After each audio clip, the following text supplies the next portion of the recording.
कैसे हैं आप लोग और कैसी चल रही है आपकी स्टडी। जैसे कि आपको मालूम है कि मैंने चैप्टर 2 का अम्ल क्षारक एवं लवण के काफ़ी टॉपिक को मैंने क्लियर कर दिया था। ये जो वीडियो है वो पार्ट 2 वीडियो है इस चैप्टर का। इसमें हम और सारे टॉपिक को क्या करने वाले हैं, क्लियर करने वाले हैं। इस टॉपिक में सबसे पहले हम टॉपिक जो पढ़ने वाले हैं उसका नाम है पीएच मान। उसका नाम क्या है, पीएच मान। इस टॉपिक को पढ़ने से पहले आपसे एक रिक्वेस्ट है मुझे कि एक लाइक कर देना है आपको वीडियो को और चैनल को सब्सक्राइब कर देना है, क्योंकि अगर ये चैप्टर आपको नहीं समझ में आया तो आप जो कहो तो मैंने पार्ट 1 वीडियो इस चैप्टर का पहले बना दिया हूँ, उससे आप देख लो जाकर। अगर उसे आपने नहीं देखा है तो उसका लिंक डिस्क्रिप्शन में है, उसे जाकर आप जरूर देखना। उसके बाद ये पार्ट 2 वीडियो देखना, बहुत ही अच्छा समझ में आएगा। तो देखिए मेरा टॉपिक का नाम है पीएच मान। ये पीएच मान होता क्या है आप सोच रहे होगे। तो ये पीएच मान जो है उसका मैंने यहाँ पर कुछ परिभाषा लिख रखा है जिसे हम पढ़ते हैं। किसी विलयन में उपस्थित हाइड्रोजन की सांद्रता ज्ञात करने के लिए एक स्केल विकसित किया गया जिसका नाम पीएच मान है। यानी कि हमें किसी पदार्थ में अगर देखना है, किसी भी लिक्विड में हमें देखना है कि इसमें अम्ल कितना है, क्षारक कितना है, तो इस पीएच जो स्केल है इससे हम देख सकते हैं।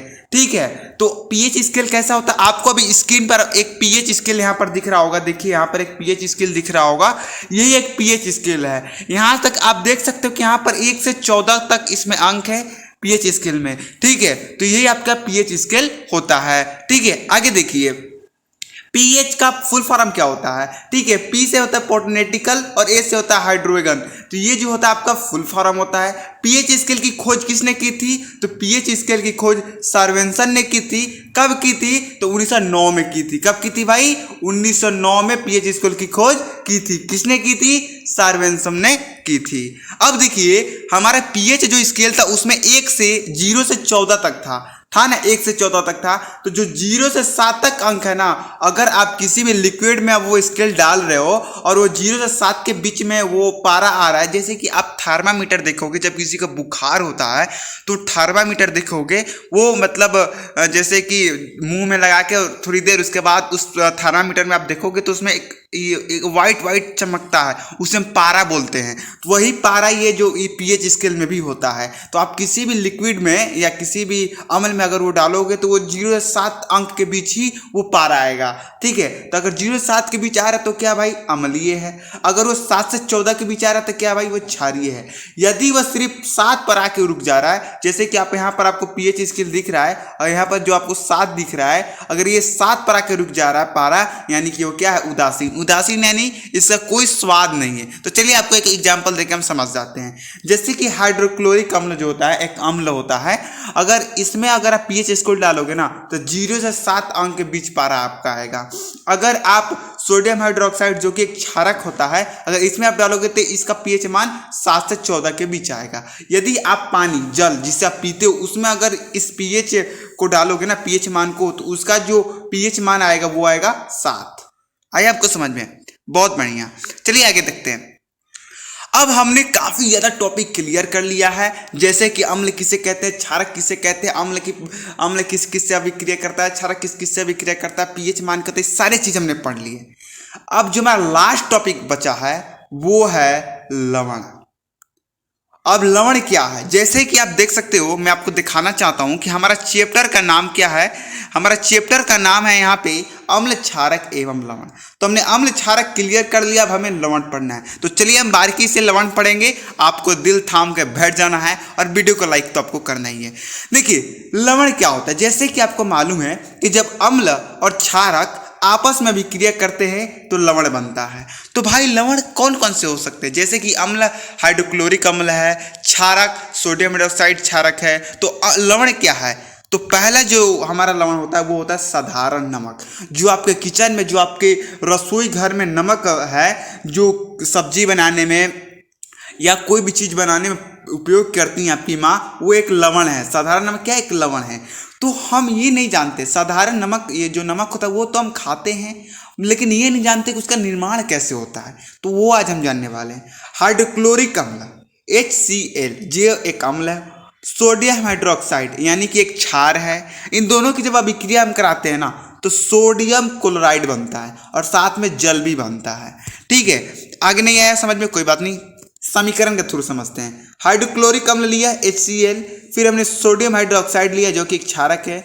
इन दोनों की आपस में अभिक्रिया कराई तो हमें क्या बना, सोडियम क्लोराइड और साथ में जल। तो ये जो आपका सोडियम क्लोराइड ये दिख रहा है NaCl, ये क्या होता है, ये नमक होता है, इसे ही हम नमक कहते हैं। ठीक है, जैसे कि आप H2O को जल कहते हो, उसी प्रकार NaCl को हम क्या कहते हैं, नमक कहते हैं। आया आपको समझ में, बिल्कुल आया होगा समझ में, क्योंकि बहुत इजी है। और कुछ लिखा है कि यह कच्चा पदार्थ के उपयोग से कई पदार्थ बनाया जाता है। सच में इससे काफ़ी ज़्यादा पदार्थ बनाए जाते हैं। जैसे कि पहला जो इससे नमक से जो पदार्थ बनता है वो है विरंजक चूर्ण।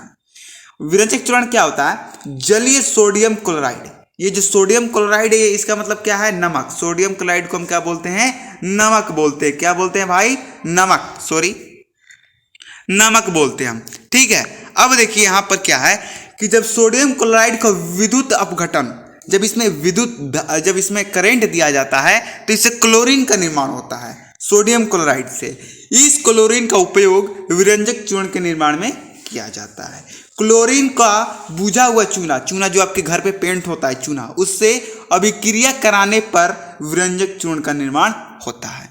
जैसे कि मान लीजिए हमने क्या लिया, चूना लिया, जिसे हम रासायनिक संकेत में CaOH2 बोलते हैं, और साथ में हमने क्लोराइड लिया Cl, क्लोरीन लिया।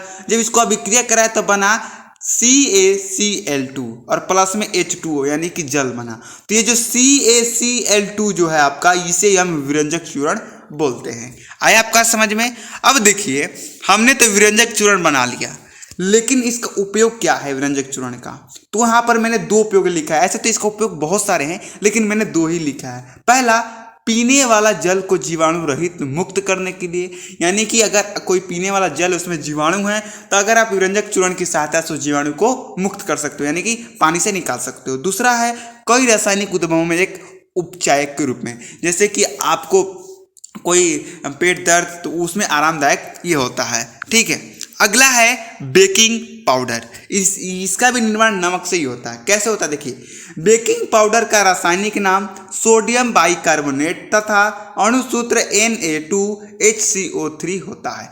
ये सब बहुत इंपॉर्टेंट है। ठीक है, आपके बोर्ड एग्जाम में पूछ देगा ना कि बेकिंग पाउडर का अणुसूत्र क्या होता है, तब बेकिंग पाउडर का अणुसूत्र NaHCO2 होता है। तो ये सब आपको याद करना पड़ेगा। ठीक है, अब देखिए हमने तो जान लिया कि बेकिंग पाउडर का रासायनिक नाम क्या होता है और इसका अणुसूत्र क्या होता है, लेकिन बेकिंग पाउडर का निर्माण कैसे होता है ये हम जानते हैं। NaCl यानी कि सोडियम क्लोराइड यानी कि नमक लेंगे, जल लेंगे, कार्बन डाइऑक्साइड लेंगे और NH2 लेंगे। इन चारों को जब हम आपस में मिलाएंगे तो हमारा निर्माण होगा NH2Cl और साथ में निर्माण होगा Na2HCO3 यानी कि सोडियम बाइकार्बोनेट का निर्माण हुआ, यानी कि इसका बेकिंग पाउडर का निर्माण हुआ। अच्छा, बेकिंग पाउडर को हम एक और नाम से जानते हैं जिसका नाम है खाने वाला सोडा। बेकिंग पाउडर को हम क्या जानते हैं, खाने वाला सोडा। देखिए इसका उपयोग क्या है। बेकिंग पाउडर का उपयोग रसोई घर में होता है। जब आपके घर में पुआ बनता है या कोई भी इडली बनता है तो उसमें ये बेकिंग पाउडर का निर्माण किया जाता है, जिसे आपके घर पे खाने वाला सोडा बोला जाता है। इसका उपयोग अनेक दवाओं बनाने में भी होता है। इसका उपयोग जो होता है दवा बनाने में भी होता है। अब लास्ट जो है हमारा टॉपिक धोने का सोडा, ये भी नमक से ही बनता है। देखिए कैसे, धोने का सोडा का रासायनिक नाम सोडियम कार्बोनेट है। इसका अणुसूत्र Na2CO2.10H2O होता है। ये तो बहुत इंपॉर्टेंट है, यानी कि धोने का सोडा का रासायनिक नाम और इसका अणुसूत्र जरूर एग्जाम में पूछता है। ठीक है, आप कोई भी साल का पेपर उठा के देख लो, ये क्वेश्चन जरूर आया होगा, तो इसे तो आपको जरूर पढ़ना है। ठीक है, तो हम ये तो जान गए कि धोने का सोडा का रासायनिक नाम क्या है, इसका अणुसूत्र क्या है, लेकिन हम अभी ये नहीं जाने कि इसका निर्माण कैसे हुआ। तो चलिए हम जानते हैं। हम सोडियम कार्बोनेट लेके जब उसमें 10 गुना जल मिलाएंगे तो हमारा Na2CO3.10H2O बनता है, यानी कि इसे ही हम क्या बोलते हैं, धोने का सोडा बोलते हैं। आया आपको समझ में। अब हमने तो धोने का सोडा बना लिया, लेकिन इसका उपयोग क्या क्या है।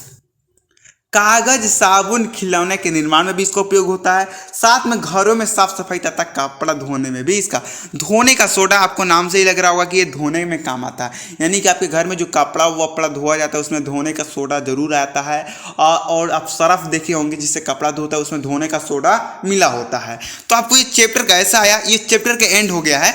ये चैप्टर बस इतना ही आपको पढ़ना है, अब इसमें कुछ नहीं पढ़ना आपको। बस अब अगला चैप्टर हम पढ़ेंगे चैप्टर 3 धातु और अधातु। सारे चैप्टर खत्म हो जाने के बाद हम सारे चैप्टर के इंपॉर्टेंट क्वेश्चन भी पढ़ेंगे। और आपको वीडियो पसंद आया हो तो वीडियो को आप लाइक कर दीजिएगा और चैनल को सब्सक्राइब तो आपको करना ही है। और मैं बता दूं कि मैं रेगुलर सुबह में 8 बजे आपके लिए वीडियो लेके आ जाता हूं। अभी साइंस स्टार्ट है, साइंस खत्म होने के बाद कोई और सब्जेक्ट हम पढ़ेंगे, इसलिए बोल रहा हूं आपका फायदा है। चैनल को सब्सक्राइब कीजिए, वीडियो को लाइक कीजिए। हमें जाने का इजाज़त दीजिए। जय हिंद, जय भारत।